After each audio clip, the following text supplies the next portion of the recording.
गिबियावनो क'क्राझार जिल्ला दुलाराय बर' फरायसा आफादनिफ्राय साफ्रोमबो भारतनि नोगोरारिफोरनो 76 रिपाब्लिक डेनि गाहाम हामलायनायखौ बयनिसिमबो जासिहरबाय।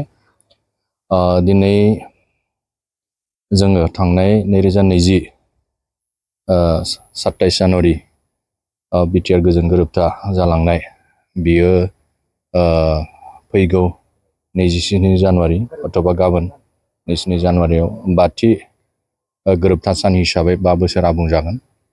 बे हिसाबै बिटिआर गोजोन गोरोबथाखौ बरायनानै दिनै मिरु दुलाराय बर' फरायसा आफादनि बिथोन बायदियै मोनफ्रोमबो आबसुनि मावख' जिल्ला दख'रा दालाइसा आफादनि मावख'आव बा सुबुं थुबुरमा थानाय जायगाफोरावहाय बिटिआर गोजोन गोरोबथाखौ बरायनानै 100था आलारि बाथि फोजोंनाय बे हाबाफारिखौ लादों।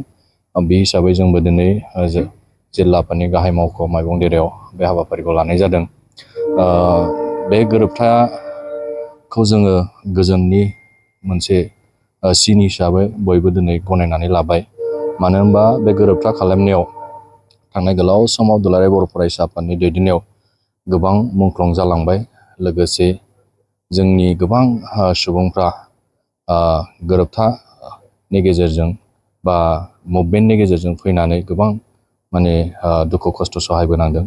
दिनैहाय जोङो नैबे गोरोबथा खालामफैनायावहाय गोबां मोनसे पिसखौ जों मोननो हादों।